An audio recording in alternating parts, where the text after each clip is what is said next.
السلام علیکم ناظرین حضرات، چینل کو ابھی سبسکرائب نہیں کیا ہے تو چینل کو سبسکرائب کر لیجئے، ساتھ میں بیل آئیکن ضرور دبا دیجئے تاکہ آنے والی ویڈیو کی نوٹیفیکیشن آپ کو ملتی رہے۔ وہ لوگ جو سال بھر قبرستان نہیں جاتے، وہ بھی شعبان کی 15ویں شب قبرستان جا کر اپنے ماں باپ اور مرحومین کو ایصال ثواب کرتے ہیں۔ یہ بات تو اپنی جگہ مسلم ہے کہ دنیا میں کوئی مستقل رہنے کے لیے نہیں آیا۔ کتنا ہی قیمتی مکان بنا لو، کتنا ہی خوبصورت اور دیدہ زیب محل تیار کر لو، ہزار کاوشوں کے باوجود، ہزار مضبوط قلعے تعمیر کرنے کے باوجود، اگر آپ چاہیں کہ پرماننٹ اس دنیا میں رہیں تو کوئی بھی نہیں رہ سکتا۔ موت برحق ہے اور اس دنیا سے ہر ایک نے اپنی زندگی کی میعاد مکمل کر کے اللہ کی بارگاہ میں لوٹنا ہے۔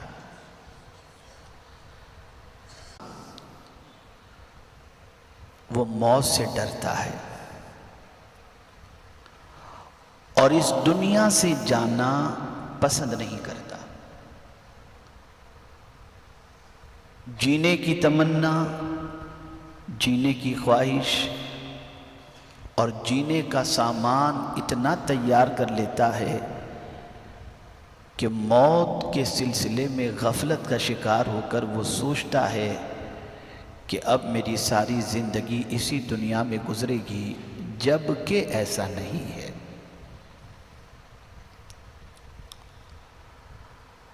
اے رسول اعظم صلی اللہ تعالی علیہ وسلم کے دیوانوں، موت سے انسان اتنا ڈرتا ہے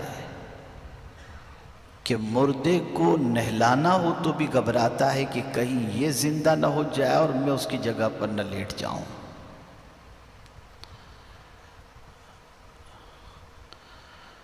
موت کے نام سے بھی انسان گھبراتا ہے۔ کبھی کبھی بچوں کے سامنے ماں باپ اگر کہہ دیں بیٹا میری زندگی کا کوئی بھروسہ نہیں، پتہ نہیں کب تک جائیں، آپ کیوں بار بار ایسا بولتے ہیں؟ موت ہر ایک کو ناپسند ہے اور موت کے ڈر سے انسان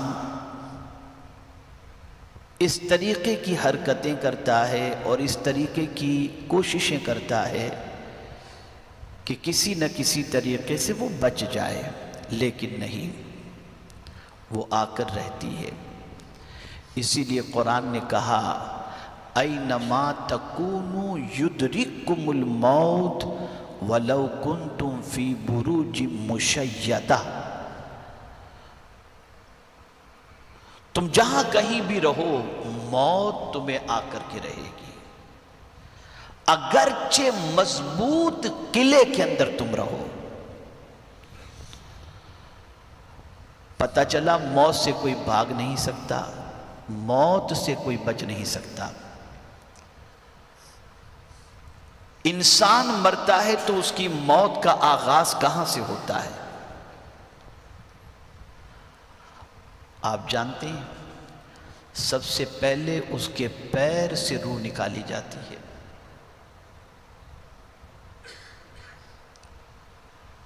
صوفیہ کرام فرماتے ہیں کہ پیر سے روح نکالنے کی وجہ یہ ہے کہ بھاگ نہ سکے۔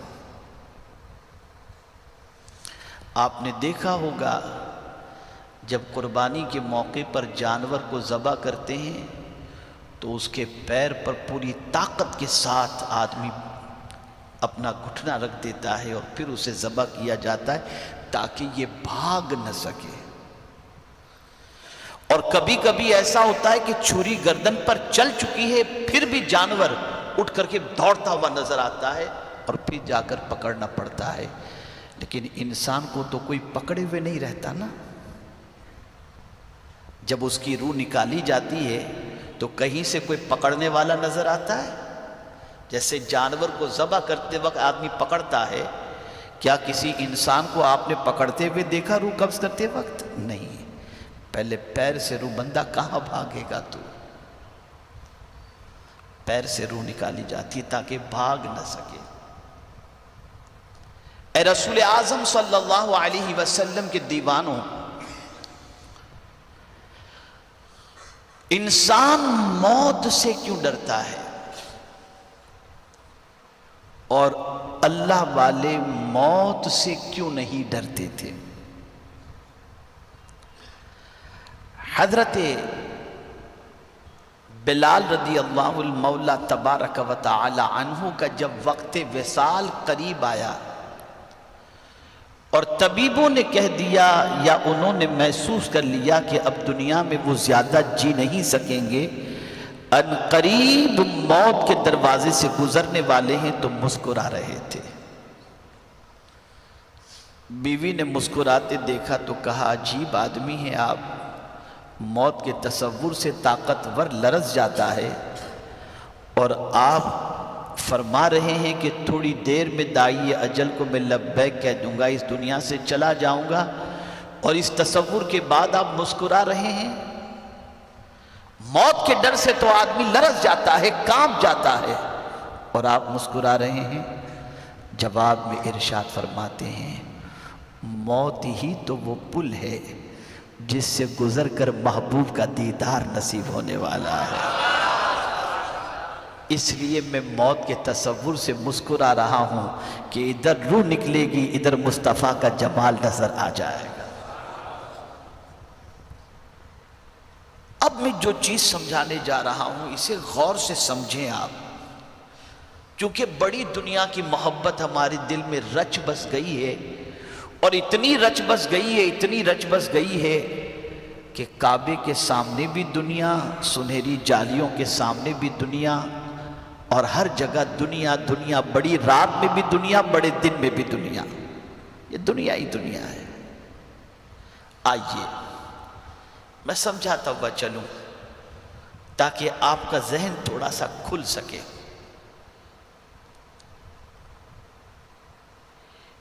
ماں کے شکم میں پرورش پانے والا بچہ اس دنیا میں آنا نہیں چاہتا، وہ چاہتا ہے کہ ماں کے پیٹ کے اندر جو دنیا ہے وہی دنیا میرے لیے بہتر ہے،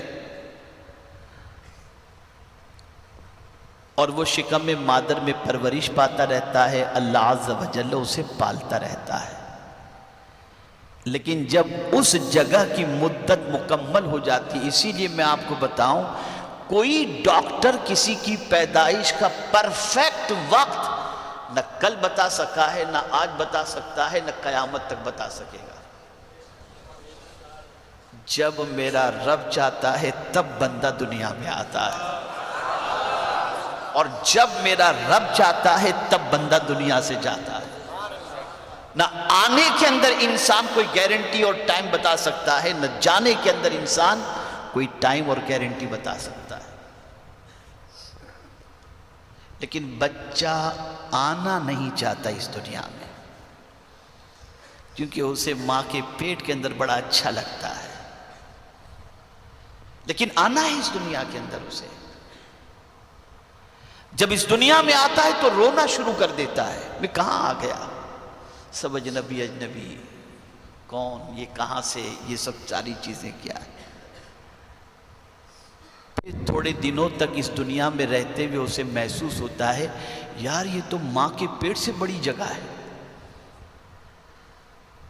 اور یہ ساری چیزیں جو یہاں پر ہیں وہ تو ماں کے پیٹ میں مجھے نہیں مل رہی تھی۔ پھر وہ دنیا میں مست ہونا شروع ہو جاتا ہے، ماں کے پیٹ سے اب یہ دنیا اس کو بہتر لگنے لگتی ہے، اور پھر وہ اس دنیا میں مگن ہو جاتا ہے۔ یہاں کی عمارتیں، یہاں کا کھانا، یہاں کا پینا، یہاں کا پہننا، یہاں کی لذیذ غذائیں، یہاں کی گاڑیاں، یہاں کی چمک دمک، یہاں کا سفر، یہ ساری چیزوں میں اتنا مگن ہو جاتا ہے کہ پھر سوچتا ہے اب یہاں سے نہیں جانا۔ جیسا ماں کے پیٹ سے دنیا میں آنے کے لیے تیار نہیں تھا نا، ویسے ہی اس دنیا سے جانے کے لیے بھی وہ تیار، اس لیے کہ دنیا میں اسے اچھا لگتا ہے، وہ سوچتا ہے یہ دنیا کی چیزیں ہاتھ سے نکل جائیں گی تو کیا ہوگا۔ یہ پیار کرنے والے انسان، محبت کرنے والے انسان، یہ کھانے پینے کی اتنی چیزیں، یہ لذتوں کی اتنی چیزیں، ان ساری چیزوں کو جب وہ دیکھ، بیٹا بیٹھ جاؤ بیٹھ جاؤ، کہاں تک آؤ گے تم؟ ایک مرتبہ درود شریف پڑھ لیں، اللہم صلی علی سیدنا و مولانا محمد معدن الجود والکرم وآلہ وصحبہ وبارک وسلم۔ میں گزارش کروں گا کہ اب کسی کو اندر نہ آنے دیں، بہت ڈسٹرب ہوتا ہے، کوئی دروازہ کھول کے پھر اندر گھسنے کی کوشش کرتا ہے۔ اب میں سمجھتا ہوں کہ کسی ایک بندے کے اندر جگہ نہیں ہے، اور پھلانگ کر کے آنا یہ اچھی چیز نہیں ہے۔ ایک مرتبہ درود شریف پڑھ لیں، اللہم صلی علی سیدنا و مولانا محمد معدن الجود والکرم وآلہ وصحبہ وبارک وسلم۔ تو اب وہ اس دنیا میں اتنا مگن ہو جاتا ہے، اتنا مگن ہو جاتا ہے، اور اس سے اس کا دل، توجہ چاہوں گا، اس دنیا سے دل اتنا لگ جاتا ہے کہ دنیا چھوڑنا نہیں چاہتا، لیکن جانا ہے۔ پھر اس کی زندگی مکمل ہوتی ہے اور روح قبض کرنے والا فرشتہ آتا ہے اور آ کر کے اس کی روح قبض کر لیتا ہے، لے جا کر اس بندے کو نہلا دھلا کر، کفن پہنا کر، نماز جنازہ پڑھ کر اس کو لے جا کر کے قبر کے سپرد کر دیا جاتا ہے۔ توجہ چاہوں گا، دل دماغ دونوں حاضر رکھ کر سنیے گا تو آج بہت کچھ انشاءاللہ آپ لے کر کے اٹھیں گے۔ جانے والوں کی مختلف صورتیں ہوتی ہیں، ہر جانے والا یکساں نہیں ہوتا، ہر قبر میں پہنچنے والا سملر نہیں ہوتا۔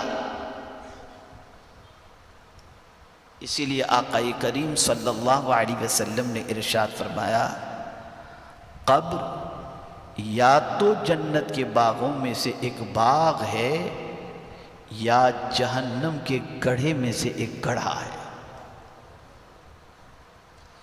وہ مومن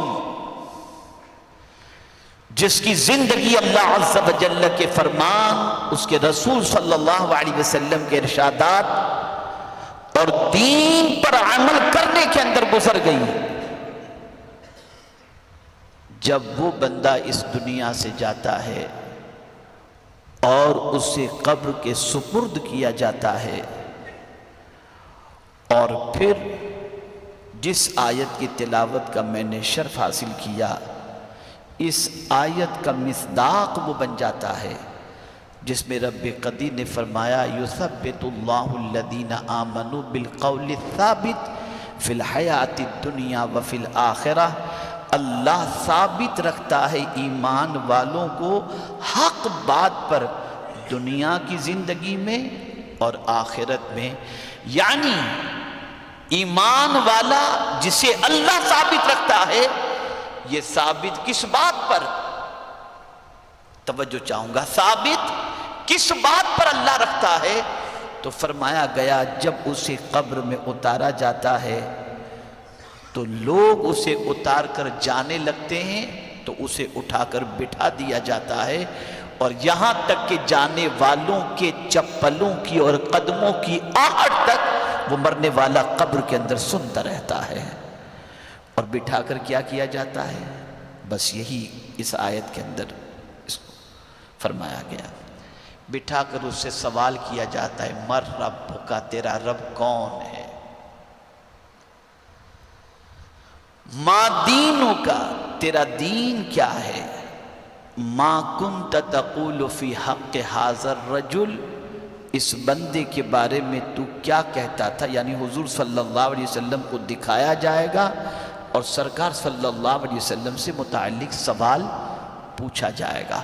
اب ایمان والے کو اللہ عز و جل ثابت رکھتا ہے یعنی زندگی بھر تو وہ اللہ کو رب مانتا رہا، اسلام کو دین مانتا رہا اور حضور کو اللہ کا آخری نبی مانتا رہا، تو اللہ اس قول پر اس بندے کو ثابت رکھتا ہے، اور جیسے ہی قبر میں سوال ہوتا ہے بندہ اس تین سوالوں کے جوابات آسانی سے دے دیتا ہے۔ لیکن کون؟ جو مومن ہوتا ہے تو اب اس سے کہا جاتا ہے سو جا اس طریقے سے جیسے دلہن سویا کرتی ہے، اور پھر اس کی قبر کو، اب دیکھیں توجہ چاہوں گا جہاں میں آپ کو لے جانا چاہتا ہوں، پھر اس کی قبر کو اتنی کشادہ کر دی جاتی ہے جس کی کوئی انتہا نہیں، اور جنت کی کھڑکی کھول دی جاتی ہے اور جنت کی ہوائیں اسے قبر میں آنی شروع ہو جاتی ہیں۔ اے رسول اعظم صلی اللہ علیہ وسلم کے دیوانوں توجہ چاہوں گا، بندہ ماں کے پیٹ سے دنیا میں نہیں آنا چاہتا تھا، دنیا میں آنے کے بعد قبر میں جانا نہیں چاہتا، اور جب قبر کے یہ مزے دیکھے گا کہ جنت کی ہوائیں آ رہی ہیں، آرام سے سو رہا ہے، تو اب وہ چاہے گا کہ اب یہاں سے کوئی مجھے نہ نکالے، اس جگہ سے بہتر جگہ کون سی ہو سکتی ہے۔ لیکن اس کے بعد ایک چوتھا مرحلہ آتا ہے جب قبر سے بندے کو اٹھایا جاتا ہے اور میدان محشر کی طرف لے جایا جائے گا، لیکن وہ بندہ جو اللہ کے اس قول کے اوپر ثابت قدم رہے گا اس کو جنت عطا کر دی جائے گی، اور وہ جب جنت میں داخل ہوگا تو قرآن کہتا ہے خالدین فیہا ابدا، اب بندے تیرا سفر مکمل ہو گیا، اب یہاں تو ہمیشہ کے لیے رہے گا، کوئی تجھے یہاں سے نکال نہیں سکتا ہے۔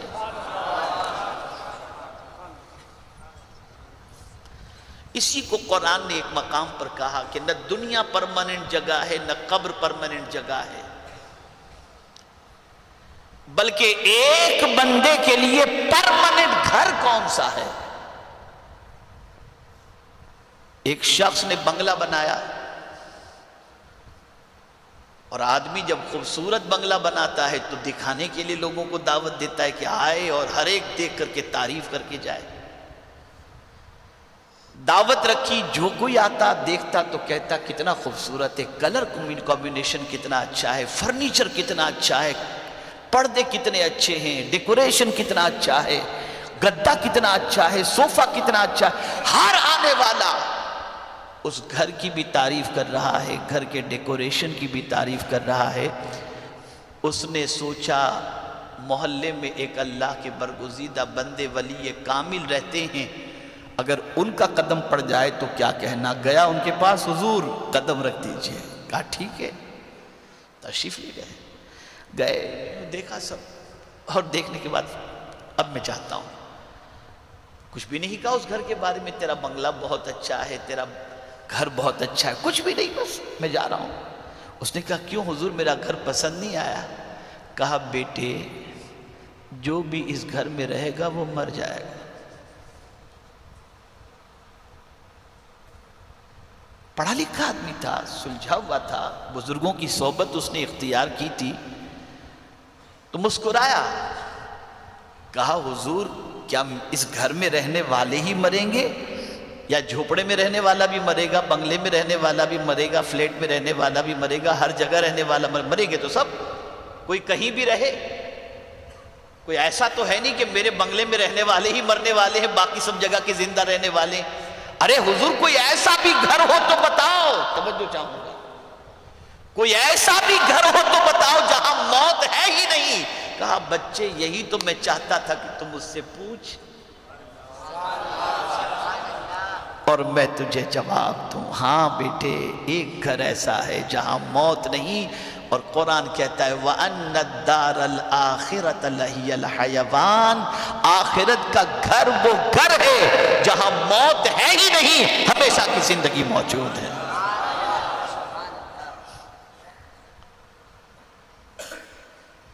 تو میرے پیارے آقا صلی اللہ تعالی علیہ وسلم کے پیارے دیوانوں،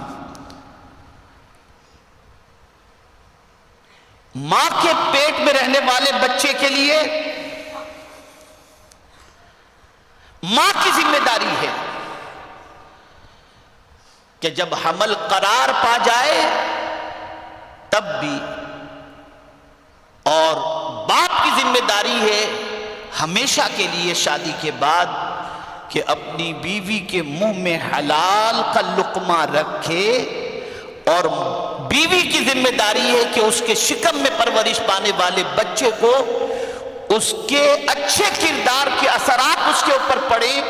تو جب بچہ شکم کے اندر ہو تو ماں کو چاہیے کہ تلاوت کرے، استغفار کرے، درود شریف پڑھے، تاکہ اس کے اثرات بچے کے دل کے اوپر، بچے کی زندگی پر پڑتے رہیں۔ اب اس کے بعد پیریڈ آیا تو زمین کا، بچہ آ گیا دنیا کے اندر، تو اب یہاں کے بارے میں فرمایا گیا کہ جب بچہ بالغ ہو جائے تو اس کی ذمہ داری یہ بن جاتی ہے کہ اس دنیا میں اسے کیسے رہنا ہے۔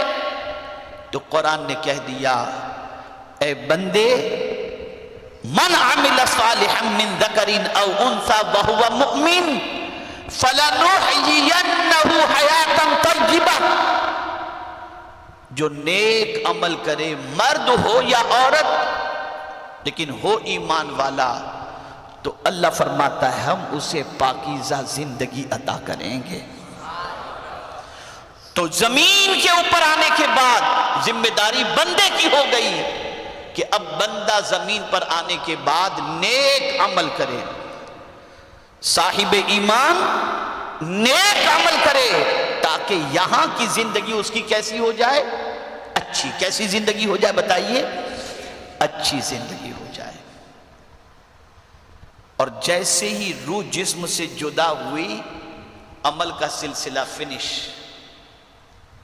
اب تم کچھ نہیں کر سکتے۔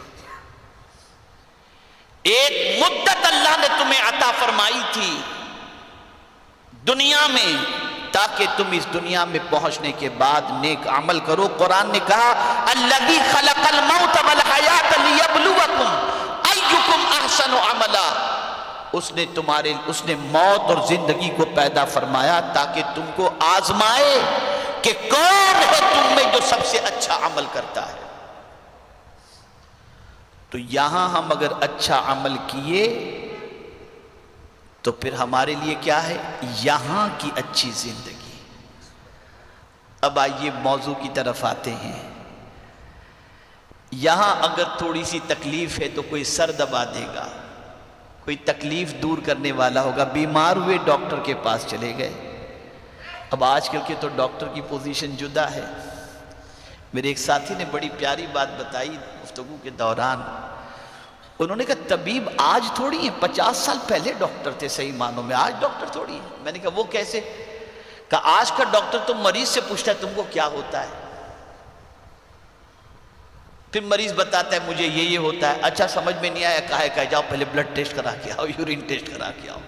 اور 50 سال پہلے کے ڈاکٹر جو ہے نا، یہ نہیں پوچھتے تھے مریض سے تم کو کیا ہے، ہاتھ بڑھاؤ، پھر نبض پکڑتے تھے، پیٹ میں درد ہوتا ہے، سر میں درد ہوتا ہے۔ مریض نہیں بتاتا تھا کہ اس کو کیا ہوتا ہے، طبیب بتاتا تھا تجھے کیا ہوتا ہے۔ پہلے ایسے ڈاکٹر تھے، اب تو سب آرٹیفیشل، سب آرٹیفیشل۔ خیر،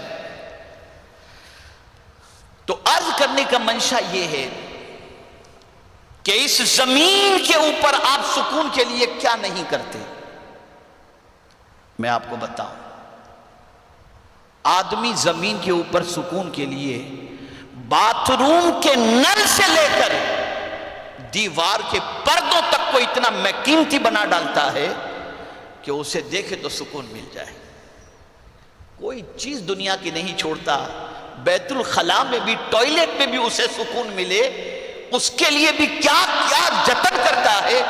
کہیں تو جنرل اے سی ہوتا ہے، اور کہیں تو ایگزوسٹ فین کا انتظام ہوتا ہے، اور کہیں وہاں جانے کے بعد آدمی جو ہے گیم کھیلتا ہوا نظر آتا ہے، پتہ نہیں کیا کیا ہوتا رہتا ہے۔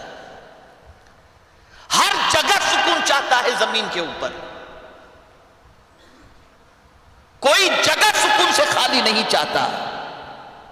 اب میں آپ سے پوچھنا چاہتا ہوں، یہاں پرماننٹ نہیں رہنا، پھر بھی یہاں کے سکون کی فکر کرتے ہو، کبھی یہ جاننے کی کوشش کی کہ یہاں سکون نہیں ملے گا تو کوئی سکون کی گولی دے دے گا لیکن قبر میں تو کوئی آ کر تسلی دینے والا نہیں. قبر میں سکون کیسے حاصل ہو؟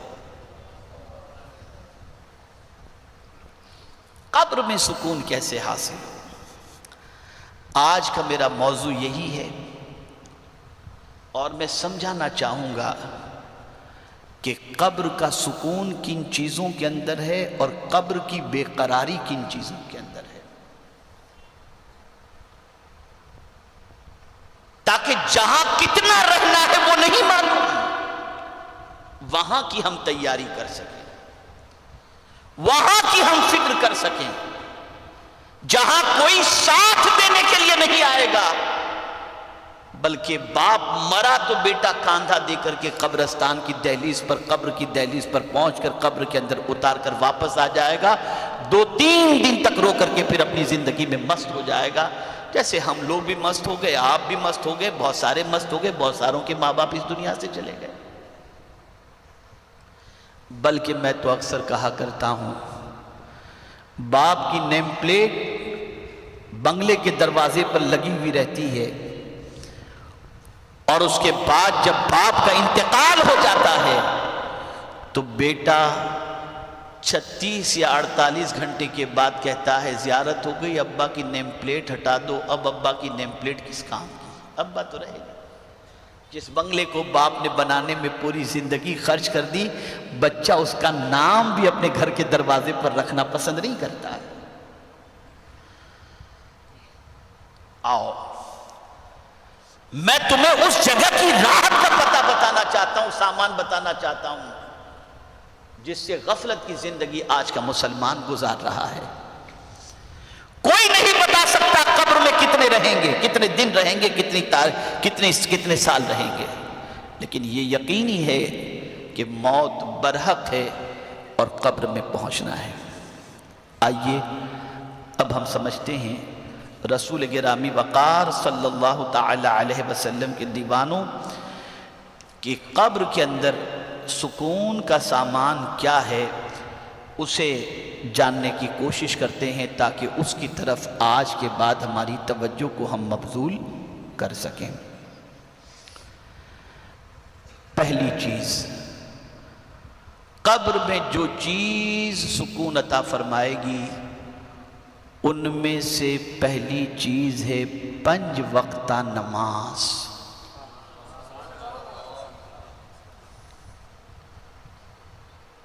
جو 5 وقتہ نماز پابندی کے ساتھ پڑھے گا،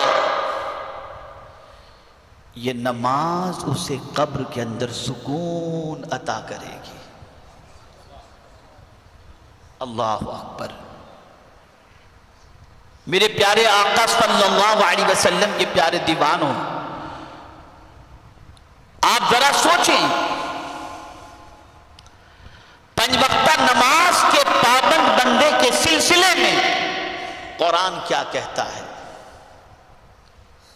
ان الانسان خلق ہلوعا اذا مسہ الشر جزوعا واذا مسہ الخیر منوعا الا المصلین الذین هم علی صلاتهم دائمون. انسان جلد باز واقع ہوا ہے، اور اس انسان کی پوزیشن یہ ہے کہ جب اسے تکلیف پہنچتی ہے، اب یہ تکلیف دنیا کی بھی، یہ تکلیف قبر کی بھی، یہ تکلیف آخرت کی بھی، جب اسے تکلیف پہنچتی ہے، مراد دنیا ہی ہے، تو کیا کرتا ہے؟ جزوعا، جزا اور فضا، چلانا شروع کرتا ہے. مر گیا، برباد ہو گیا، تباہ ہو گیا، پریشان ہو گیا، سب لٹ گیا، شور مچانا شروع کر دیتا ہے. لیکن قرآن کہتا ہے وَإِذَا مَسَّهُ الْخَيْرُ مَنُوعًا، لیکن جب بھلائی پہنچتی ہے اللہ کی طرف سے اسے، جب بھلائی پہنچتی ہے تو اپنے ہاتھ کو اللہ کی راہ میں دینے سے روک لیتا ہے، اور یہ بھلائی کو سمجھتا ہے کہ اس کی محنتوں کا نتیجہ ہے اور اس کی کاوشوں کا نتیجہ ہے. مصیبت میں انسان شور و گل شروع کرتا ہے اور راحت کی زندگی میں اپنے ہاتھ کو روک لیتا ہے. لیکن قربان جائیے قرآن کے اس انداز پر. اللہ نے اس میں سے کچھ بندوں کو پروردگار جل جلالہ نے مستثنا فرما دیا کہ سب مصیبت کے اندر شور نہیں مچاتے اور سب راحت کے اندر اپنے ہاتھوں کو نہیں روک لیتے، بلکہ کچھ بندے ایسے ہیں الا المصلین الذین هم علی صلاتهم دائمون، مگر وہ نمازی جو ہمیشہ نماز پڑھتے رہتے ہیں، نہ وہ مصیبت میں شور مچاتے ہیں اور نہ راحت میں ہاتھ روک لیتے ہیں، اس لیے کہ ان کو یقین ہوتا ہے کہ جو کچھ ہے وہ اللہ کی طرف سے ہے. اگر برائی ہمیں تکلیف مل رہی ہے تو یہ ہمارے ہاتھوں کی کمائی ہے، نیکی مل رہی ہے، فائدہ مل رہا ہے اللہ کی طرف سے، اللہ کی توفیق سے ہے. تو نمازی دنیا کے اندر بھی خوف سے بالکل بے نیاز ہوتا ہے. کیا آپ کو نہیں معلوم اللہ کے رسول صلی اللہ علیہ وسلم پر مصائب کے پہاڑ نہیں ٹوٹے؟ ایک بہت بڑے محقق نے جب رسول اعظم صلی اللہ علیہ وسلم کی 63 سالہ زندگی کے بارے میں تحقیق کی کہ سرکار صلی اللہ علیہ وسلم کی 63 سالہ زندگی کے اندر حضور کی زندگی کتنی آرام سے گزری ہے، ہم ذرا اتنے سالوں کا جائزہ لیں تو تحقیق کرنے کے بعد انہوں نے بتایا 63 سالوں کے دنوں کو تبدیل کر کے جب ہم نے غور کرنے کی کوشش کی تو ٹوٹل 2 سال ایسے ہم کہہ سکتے ہیں جو حضور کے آرام سے گزرے ہیں، ورنہ 61 سالہ زندگی حضور صلی اللہ علیہ وسلم کی سخت امتحان میں گزری. ولادت سے پہلے والد کا وصال، 6 سال کے تھے ماں کا وصال، کتنے آلام و مصائب سے حضور گزرے. 12 سال کی عمر کے اندر رسول اعظم صلی اللہ علیہ وسلم بکریاں چرانے کے لیے نکل پڑے. اب ذرا سوچو، اور جب حق کی دعوت دی تو لوگوں نے راستوں میں کانٹے بچھا دیے، پتھروں سے سرکار صلی اللہ علیہ وسلم کو زخمی کیا گیا. اور جب حضور صلی اللہ علیہ وسلم مکہ چھوڑ کر مدینہ منورہ تشریف لے گئے تو جنگیں مسلط کی گئیں. لیکن اللہ اکبر، آقا کریم صلی اللہ علیہ وسلم ایک ہی بات اپنے رب سے عرض کرتے، اتنی مصیبتوں کے باوجود وہ رسول جن کے صدقے میں ہم کو نماز ملی، قرآن ملا، ایمان ملا، وہ رسول کتنی تکلیفوں سے گزرے، لیکن آقا کریم صلی اللہ علیہ وسلم ان تکلیفوں کے باوجود بھی اللہ سے یہی عرض کرتے، میرے مولا یہ تکلیف میرے لیے کوئی حیثیت نہیں رکھتی، بس تو ناراض نہیں ہے تو میرے لیے کوئی تکلیف کی بات نہیں ہے، میں تو صرف تیری خوشی چاہتا ہوں، تیری رضا چاہتا ہوں. آقا کریم صلی اللہ علیہ وسلم نے نماز کو اپنی آنکھوں کی ٹھنڈک بتایا، نماز کو مومنوں کی معراج بتایا. اب یہ حدیث ہمیشہ کے لیے ذہن کے اندر محفوظ کر لو. رسول اعظم صلی اللہ علیہ وسلم فرماتے ہیں جب کوئی شخص جان بوجھ کر کے نماز چھوڑ دیتا ہے تو اللہ اپنا دست امان اس پر سے اٹھا لیتا ہے، اٹھا لیتا ہے دست امان. نماز اتنی افضل و اعلی عبادت ہے کہ جو 5 وقتہ نماز کا پابند ہوگا یہ نماز اسے قبر میں سکون پہنچائے گی. اس کو میں نے تھوڑا سا سمجھنے کی کوشش کی کہ یہ نماز قبر میں سکون کیسے، تو جواب ایسا سمجھ میں آیا کہ جب کوئی نماز پڑھتا ہے تو حضور کی آنکھوں کو سکون ملتا ہے، تو اس نمازی کو اللہ کے رسول کی آنکھوں کو ٹھنڈک پہنچانے کی وجہ سے اسے اللہ قبر کے اندر سکون عطا فرما دیتا، اللہ قبر میں سکون عطا فرما دیتا. 5 وقتہ نماز، یہ نہیں کہ آج ظہر پڑھ لیے، کل عصر، پرسوں مغرب، نرسوں عشاء، نہیں، 5 وقتہ نماز.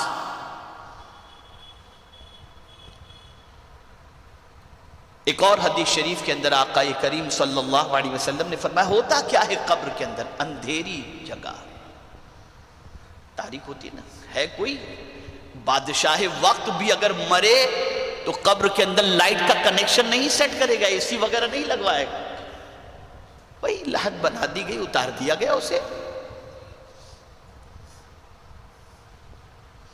اندھیری قبر، اور آپ جانتے ہیں کہ تاریکی سے، اندھیرے سے انسان کو وحشت ہوتی ہے، گھبراہٹ ہوتی ہے۔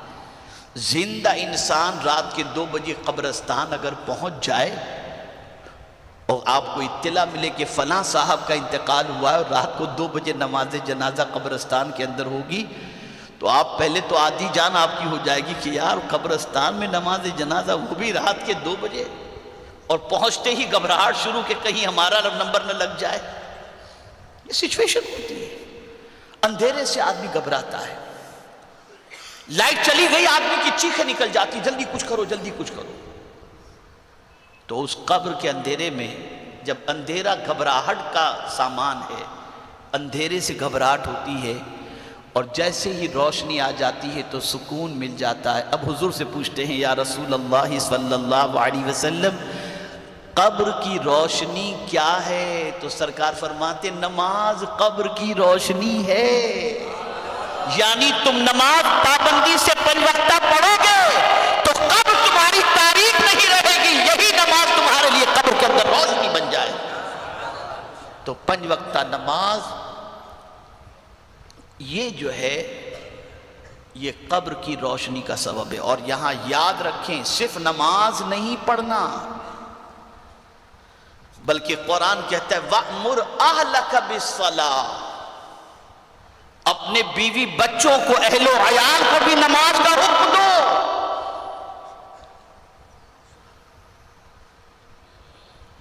روزی کی تنگی کا ایک علاج قرآن نے یہ بھی بتایا کہ تم بھی نماز پڑھو اور اپنے اہل و عیال کو بھی نماز کا حکم دو، ہم تمہیں روزی عطا کریں گے۔ اللہ فرماتے ہیں ہم تمہیں روزی عطا کریں گے۔ تو قبر کے سکون کا ایک سامان نماز بھی ہے، 5 وقتہ نماز۔ اب آئیے دوسری چیز کی طرف چلیں، اس لیے کہ 4 باتیں ہیں جو قبر کے اندر سکون عطا کرتی ہیں، اور 4 باتیں ہیں جو قبر کے اندر پریشانیاں پیدا کرتی ہیں۔ میں دونوں کا تذکرہ کر دیتا ہوں تاکہ آج کی نشست میں آپ یہ دونوں چیزیں سمجھ کر کے اٹھیں اور ہم سب مل کر قبر کی راحت کے سامان کی تیاری میں لگ جائے۔ دوسری چیز جو قبر میں سکون عطا کرے گی، فرمایا گیا صدقہ و خیرات، اللہ کے نام پر دینا۔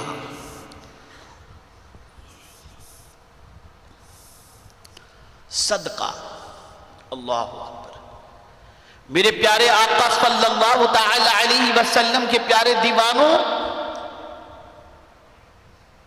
صدقے کی طاقت کتنی عظیم ہے آپ جانتے ہیں؟ ایک تو زکوٰۃ، اس کے لیے تو مستحق ہے، جو زکوٰۃ کا مستحق ہوگا اسے آپ دیں گے، وہ بھی صدقے کے اندر شامل ہے۔ اور ایک یوں ہی آپ اللہ کے نام پر اپنی جائز کمائی میں سے مستحق غیر مستحق سب کو عطا کرتے رہتے ہیں، کہ کوئی ضرورت مند ہے لیکن اس کے پاس اتنا ہے کہ وہ زکوٰۃ نہیں لے سکتا اور آپ نے اس کو دیا، بلکہ یہاں تک کہ اپنی بیوی کے منہ کے اندر حلال کا لقمہ بھی آپ نے رکھا تو اس پر بھی اللہ صدقے کا ثواب عطا فرماتا ہے۔ کسی کو اچھی بات آپ نے بتا دی، اس پر بھی اللہ نے صدقے کا ثواب عطا فرما دیا، اور بلکہ یہاں تک کہ کچھ نہیں دیا، خالی کسی مسلمان سے مسکرا کر کے ملے، اس پر بھی صدقے کا ثواب مل جاتا ہے۔ یہ حدیث شریف کے اندر ہے۔ صدقہ بہت عظیم چیز ہے اور بہت طاقتور چیز ہے۔ آقا کریم صلی اللہ علیہ وسلم ارشاد فرماتے ہیں کہ اپنے بیماروں کا علاج صدقے کے ذریعے کرو۔ کچھ لوگ سمجھتے ہیں اللہ کے نام پہ دیں گے تو کم ہو جائے گا، شادی بیاہ میں کروڑوں خرچ کریں گے، وہاں ان کو ڈر نہیں لگتا۔ اللہ کے نام پہ دینا ہے، کسی غریب سائل کو دینا ہے، تو آدمی ڈر جاتا ہے اور سوچتا ہے یار کم ہو جائے گا، کم ہو جائے گا۔ خدا کے بندو، یہ اگر کبھی آپ کے ذہن میں آئے کہ اللہ کے نام پر دینے سے کم ہوگا تو سمجھ لینا آپ کو شیطان آرڈر دے رہا ہے کہ مت دینا، کم ہو جائے گا۔ اور جب کوئی مانگنے والا مانگے اور آپ دینے کی طاقت رکھتے ہیں اور کوئی مانگنے والا نہ بھی مانگے، آپ خاموشی سے اپنی جیب سے نکال کر دے دیا آپ نے اللہ کے نام پر، کبھی مت سوچنا کہ کم ہوگا، اس لیے کہ پیغمبر اعظم صلی اللہ علیہ وسلم نے ارشاد فرمایا صدقہ دینے سے مال کم نہیں ہوتا اور معاف کرنے سے عزت کم نہیں ہوتی ہے۔ اور ایک بات عرض کروں، ہر کوئی اچھی موت مرنا چاہتا ہے، میرے آقا صلی اللہ علیہ وسلم ارشاد فرماتے ہیں صدقہ بری موت کو ٹال دیتا ہے، اتنا طاقتور ہے۔ بلکہ مجھے ام المؤمنین حضرت عائشہ صدیقہ رضی اللہ تعالیٰ عنہ کا ایک عمل میں نے پڑھا کتاب کے اندر تو خوشی کی انتہا نہ رہی، اور ان کی سوچ پر اپنی ماں پر قربان ہونے کو جی چاہا۔ ایک مرتبہ ایک درہم انہوں نے لیا، اس کو درہم کو دھو رہی تھی، وہ پانی سے صاف کر رہی تھی، دھو رہی تھی۔ حضور صلی اللہ علیہ وسلم تشریف لائے، فرمایا عائشہ کیا کر رہی ہو؟ بلکہ پیار سے حمیرہ کہتے تھے، تو سرکار نے فرمایا حمیرہ کیا کر رہی ہو؟ کہا حضور صدقے کو یہ درہم کو دھو رہی ہوں۔ کہا اسے دھو رہی ہو کیوں؟ کہا حضور میں نے سنا ہے کہ صدقہ کسی کے ہاتھ میں پہنچنے سے پہلے اللہ کے دست قدرت میں پہنچ جاتا ہے، تو میں نے سوچا جو اللہ کے دست قدرت میں جائے اسے صاف کر کے اچھی طریقے سے دیا جائے۔ یہ سوچ تھی، یہ فکر تھی۔ اور یہاں ہم کیا دیتے ہیں صدقے میں؟ سکے پڑے ہوتے ہیں، 5 روپیہ 2 روپیہ 3 روپیہ، اور چائے منگاتے ہیں 10 روپے کی۔ کیا مزاج بن چکا ہے ہمارا، کیا مزاج بن چکا ہے، نکال نکال کر کے بھی اتنا سا نکالتے ہیں اور سمجھتے ہیں اس سے سارا مال سیف ہو جائے گا۔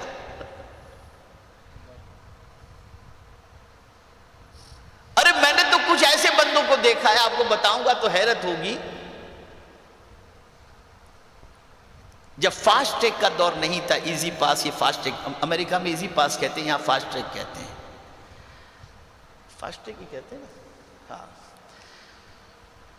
تو جب اس کا دور نہیں تھا، ٹول ناکے پہ پیسے دیے جاتے تھے نا، پھر اس کے بعد گاڑیاں نکلتی تھی۔ فاسٹ ٹریک کا تو ابھی 2-3 سال سے شروع ہوا ہے، تو میں نے کچھ ایسے بندوں کو بھی دیکھا ہے۔ ایک بار میں ایک صاحب کے ساتھ سفر کر رہا تھا، تو ٹول ناکہ آیا، تو انہوں نے ایک پیسے کا وہ نکالا بنڈل، حضرت ہاتھ لگا دیجئے۔ میں نے کہا یہ ہاتھ لگانے کا کیا مسئلہ ہے یہاں پر ٹول ناکے پر؟ بہرحال میں نے دے دیا، بولے حضرت اس طرح سے میں صدقہ دے دیتا ہوں۔ میں نے کہا یہ کون سا صدقہ ہوا یار، یہ کیسا صدقہ؟ یعنی کیا کیا تک نکالتے ہیں لوگ، اور کیسی کیسی دماغ، کیسا کیسا دماغ چلاتے ہیں۔ یہ ٹول ناکہ، اس کا ٹول ٹیکس بھرنا، یہ کون سا صدقہ ہوا؟ یہ میرے ساتھ خود ہوا ہے، میں کسی اور کی بات سنی سنائی نہیں کر رہا ہوں۔ یہ حال ہے ہماری قوم کا۔ عرض کرنے کا منشا یہ ہے، بہت طاقتور چیز کا نام ہے صدقہ، اور اللہ میری والدہ کی قبر پر خوب رحمتوں کو نازل کرے اور ان کی بے شمار مغفرت فرمائے۔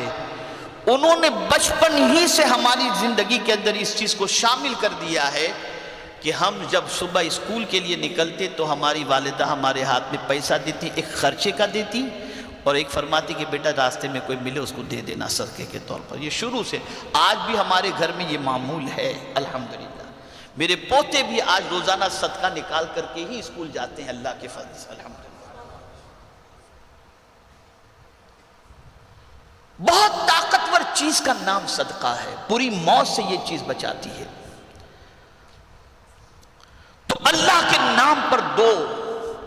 کھلاؤ پلاؤ، کبھی کم نہیں ہوگا. اور اس میں اللہ نے اتنی طاقت رکھی ہے، اتنی طاقت رکھی اللہ عز و جل نے کہ اس کے عوض کے اندر اللہ تعالیٰ بری موت سے بچا لیتا ہے، بلاؤں کو ٹال دیتا ہے، مصیبتوں کو بھگا دیتا ہے. اتنی طاقت صدقے پر میں پھر کبھی انشاءاللہ عرض کروں گا. اب وہ صدقہ جسے زکوٰۃ کے طور پر کہتے ہیں، صدقہ واجبہ، اس کی طاقت کا معاملہ کیا ہے؟ اگر کوئی صحیح طور پر جتنی زکوٰۃ بنتی ہے اتنی زکوٰۃ وقت پر نکال دے تو میرے آقا صلی اللہ علیہ وسلم فرماتے ہیں باقی جتنا بھی مال ہے اس زکوٰۃ کی وجہ سے اللہ اس مال کو محفوظ فرما دے گا. یہ حدیث شریف ہے. یہ ہے صدقے کی طاقت. اب کون سا صدقہ افضل؟ تو قرآن کہتا ہے لن تنالوا البر حتی تنفقوا مما تحبون. جو اپنی پسند کی چیز ہو اسے راہ خدا میں دے دینا، یہ اللہ کو سب سے زیادہ پسند ہے. کچرا نہیں، یار یہ اچھا نہیں لگتا، دے دو کسی کو اللہ کے نام پر. اس دینے پر ثواب ملے گا. لیکن وہ طاقت، وہ پاورفل چیز جو آپ کو پسند ہو، آپ کو پسند ہے، اٹھا کر کے آپ نے دے دی کسی کو اللہ کے نام پر، اب یہ اللہ کی بارگاہ میں بڑا طاقتور صدقہ ہو جائے گا. میں یہاں پر ایک بات عرض کروں، شاید اس سے پہلے بھی میں عرض کر چکا ہوں. ایک سیٹھانی اپنی نوکرانی کے برتھ ڈے پر ساڑی دلانے کے لیے دکان پر وہ پہنچی خود کے اس کے لیے ساڑی خرید لوں، تو جا کر دکاندار سے کہتی ہے جو سب سے اچھی سب سے سستی ساڑی ہو ذرا بتاؤ. بتایا گیا، اس نے دیکھا اور سستی والی ساڑی لے کر کے آئی اور آ کر کے اپنی نوکرانی کو اس نے گفٹ کیا. اب سیٹھانی کی برتھ ڈے آئی تو نوکرانی نے سوچا کہ چلو میں بھی کچھ اپنی سیٹھانی کو گفٹ کروں، تو وہ جاتی ہے دکان پر تو کہتی ہے جو سب سے بہترین ساڑی ہو ذرا دینا. اب میں آپ سے پوچھنا چاہتا ہوں، ذرا جگر دیکھیے آپ، اور میرا اپنا تجربہ میں آپ کو بتا رہا ہوں. میں نے غریبوں کا دل بہت بڑا دیکھا ہے، الحمدللہ میرا اپنا تجربہ ہے. غریبوں کا دل میں نے بہت بڑا دیکھا، اور بعض امیروں کا دل بھی ہم نے بہت بڑا دیکھا، لیکن زیادہ تر امیروں کا دل ہم نے دیکھا ہے تو بڑا چھوٹا ہے. مرغی بڑی انڈا چھوٹا ہے.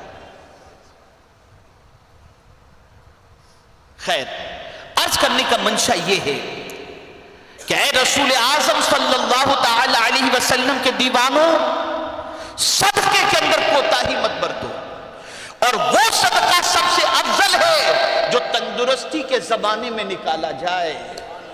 آپ تندرست ہیں، ہیلتھی ہیں، کوئی بیماری نہیں، کوئی تکلیف نہیں، لیکن آپ اللہ کے نام پر دے رہے ہو، اللہ اس کو بہت اچھی طرح سے قبول فرماتا ہے، اور پھر اس کی وجہ سے بیماریوں سے اور دوسری چیزوں سے اللہ بچا لیا کرتا ہے.